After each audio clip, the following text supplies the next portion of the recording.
Ouais, qui est fait. Salut.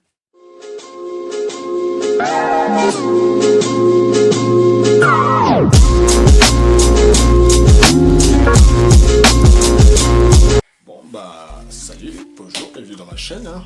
Ça fait super longtemps effectivement. 2 ans. Alors qu'est-ce que j'ai fait pendant ces 2 ans? Très bonne question. Eh gros, je passe quoi là-bas là? Attends, je crois qu'il y a une agression. Bon, je peux te tutoyer? Tu prends une voiture là-bas.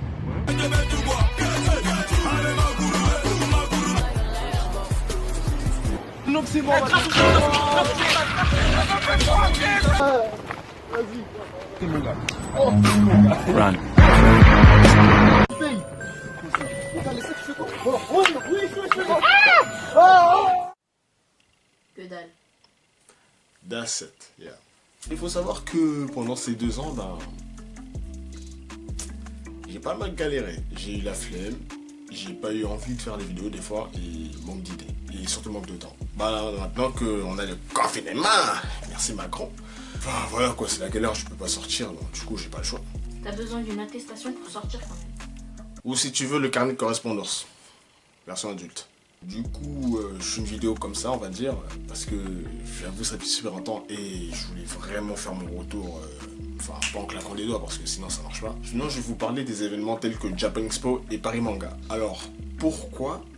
Ben tout simplement parce que Paris Manga qui devait se débuter le 7 et le 8 mars a été annulé. Bah, du coup j'avais le seum et tout. Faut savoir que ça fait super longtemps que je suis pas parti là-bas parce que c'est un événement mais punaise. Pour ceux qui sont jamais allés, vous ratez un truc. Bon bah du coup je vais vous parler de mon expérience à moi. Alors déjà pour commencer, les billets, je les achète toujours en pré-vente. De préférence à la Fnac, c'est plus rentable. Maintenant il faudra assumer le réveil. Ah oui, faut se réveiller vers 5h, 4h du matin pour aller vers les premiers. Non, en vrai de vrai, faut anticiper son réveil, se préparer, tout ça. Et bien préparer son cosplay. Parce qu'en tant qu'otaku... Bon, après, je dis ça, mais j'ai qu'un suite à Katsuki, donc...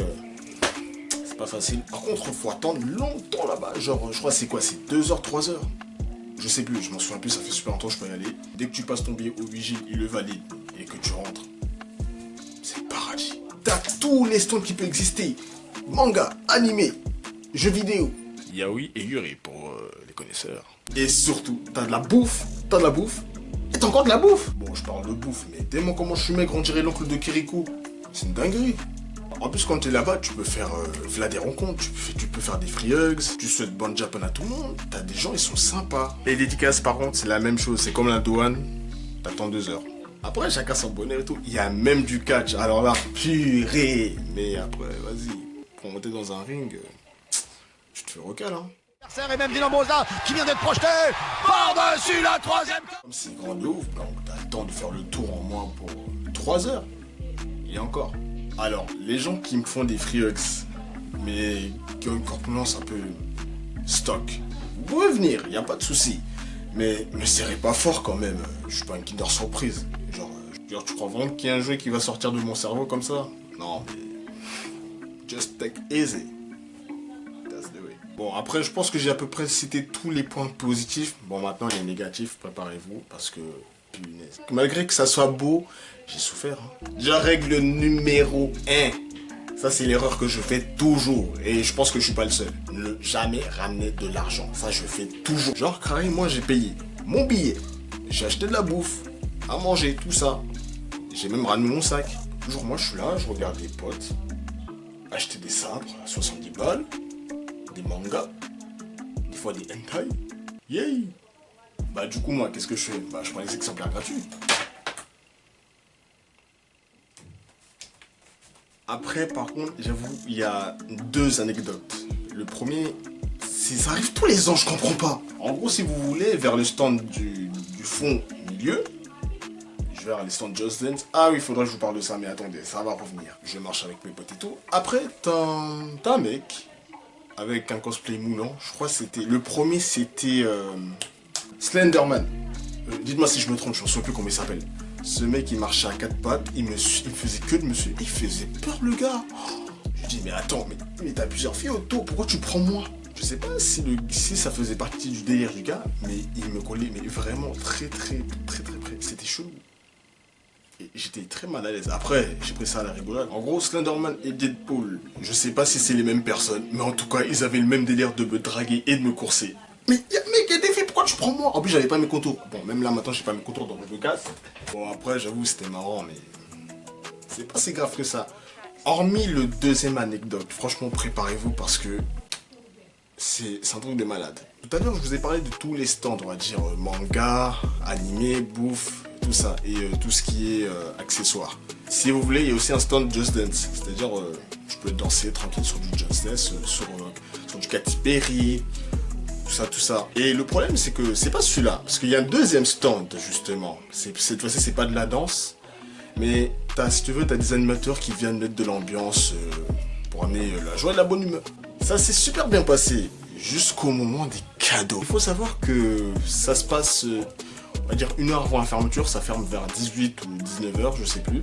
Et comment dire, le rassemblement est entre 100 et 110, 120 personnes. Il y a 3 danseurs, il y a même une mascotte, je pense. Je m'en souviens plus. Ça fait 2 ans, plus comme par hasard. Et à un moment, il nous dit, bah, on va vous passer des cadeaux. Du coup, nous, on est tous contents. Ils nous ont passé 20 bracelets pour 100 personnes. Où est le problème? Je viens de dire qu'on était entre 100 et 110 pour 20 bracelets, 4 lunettes de soleil et 2 t-shirts. Pourquoi vous faites ça? En plus, je vous le jure, les animateurs qui nous ont lancé les cadeaux, c'est comme si on était des chiens. Tiens, viens chercher le frisbee. Je ne comprends pas. Le pire de tout ça, c'est que au moment où ils ont lancé le t-shirt, ils étaient tous enchaînés comme ça. Moi, j'étais au milieu avec mes potes, on se dit, mais what the fuck? On s'est éloigné. Miskin, il y avait même une petite qui était tombée avec un daron. Ouais, le daron est tombé sur la petite, Miskin. Du coup, il y a la sécurité qui est venue séparer tout ça. Et franchement, au niveau organisation, les gars, vous auriez pu faire mieux. Et à Skip, chaque année, ça se passe de la même manière. Après, je sais pas si ça c'était pire, mais pour faire un truc comme ça, faut le faire. Après, ça c'était plus pour Gamesuk, ça c'est vraiment autre chose. C'est que des jeux vidéo, il n'y a pas beaucoup d'animés manga. Et même pour les Frux, mais j'étais... Erreur numéro 3, ne jamais partir tout seul. Jamais. Je vous jure, j'étais carrément solo. C'est comme si je prenais le train pour aller à la gare du Nord, quoi. Genre, je suis dans le train avec des gens qui sont ensemble, mais moi, je suis tout seul. C'est la même chose. 3-4 heures plus tard, il y a mes bros et tout, Christo et tout, ils étaient là. J'étais content. Et en plus, vu que j'avais une pancarte Frux, et je pense que j'étais le seul, il m'a attrapé par mon sac, il a crié hey, les gens, il fait des Frux. Venez, il est célibataire en plus. Ah ouais, c'est... Bon, c'était un peu gênant parce que, de toute façon, on s'en foutait, on était jeunes donc. T'es vieux. Ah, je suis vieux. Mince. C'était un gros bordel. Mais je l'ai bien vécu. Je pense que j'ai à peu près tout dit. Voilà. Bah, cette vidéo est presque terminée parce que j'ai aussi un message très important à vous dire. Alors déjà, à propos du confinement, bon, j'ai pas besoin de vous faire un tableau parce que vous savez, vous connaissez les règles. Non, mais sérieusement, il y a vraiment des gens, je vois des gens sortir alors qu'il faut pas, quoi. Tout à l'heure, je suis sorti pour jeter la poubelle, je vois des vieilles personnes en train de se promener. C'était un couple, hein. C'était mignon tout ça, mais c'est pas la période. Parce que imagine que tu attrapes le corona, 2 jours plus tard, t'es dans le coma et... Bref, vous avez capté. Ça donne pas le coma. Restez chez vous, c'est important pour votre santé. Ça ira. C'est vrai que c'est chiant de rester chez soi. D'ailleurs, c'est pour ça que je fais cette vidéo, parce que c'est une grande occasion pour moi, mais... Je sais que c'est chiant, faut pas déprimer, juste restez fort, travaillez, faites des activités chez vous, mais ne sortez pas, c'est très important. Et aussi un autre sujet qui me tient à cœur parce que il n'y a pas beaucoup de gens qui en parlent. Alors, je voudrais parler du racisme envers les Asiatiques. Alors, depuis qu'il y a le coronavirus, on n'arrête pas de blâmer les Asiatiques en général. Oui, mais c'est que les Chinois qui... Non, mais faut pas abuser du bail. Certes, c'est un virus, mais franchement, il y a pire que ça. Il y a des cancers, il y a des pneumonies, des maladies graves comme ça. Il y a même eu la peste noire au Moyen-Âge. Faut arrêter d'abuser. Et surtout, j'ai remarqué qu'il y a une très grosse discrimination envers les gens qui toussent. Genre comme ça. Ah ouais, tu pouvais tousser normalement. Personne ne te calculait. Je vois pas où est le problème. Et là, maintenant, tu tousses juste un. On te dévisage de gauche à droite. Je m'en souviens. Il n'y a pas longtemps, j'étais à Gare du Nord. Enfin, je rentrais de cours et j'ai porté ce masque. Je sais pas pourquoi, c'était un petit délire. Après, il y a un monsieur devant moi, je pense que c'était un Français. Il m'a regarde dans les yeux de haut comme ça. Au début, je calculais pas et après, je pense qu'il a commencé à faire un scandale, faire des regards de mode. Après, qu'est-ce que j'ai fait? Bah, je lui ai fait un toast, bien entendu. Après, je suis parti du train et il a ragé comme pas possible. Je l'entendais tout. C'est scandaleux comment les gens peuvent porter des masques. J'ai même pas toussé. Hein. De toute façon, je sais que ce masque va pas me protéger, donc à quoi bon? Bon, pour l'instant, j'ai pas été victime de racisme ou non. Pareil pour mes confrères asiatiques, j'ai jamais été témoin de racisme en tant que témoin. Mais quand c'est des choses comme ça, faut se dire que ça soit dans la réalité ou dans les réseaux sociaux, parlez-en, réagissez, c'est important. Et soyez solidaires parce que peu importe ta couleur de peau, ta corpulence, on est ensemble. Hein? Pourquoi tu prends cette voix encore? Quoi? C'est quoi cette voix? Bref. Tout ce que je voulais dire. En tout cas, j'espère que cette vidéo vous aura plu. Abonnez-vous en max parce que voilà, ça fait super longtemps. Ajoutez-moi sur Twitter parce que là, je commence à être actif. Sur Snap et Instagram, surtout Instagram parce que c'est là où je fais le plus de vidéos pour le moment. Voilà. Bon, je vous dis à très bientôt et ouais, tchuss.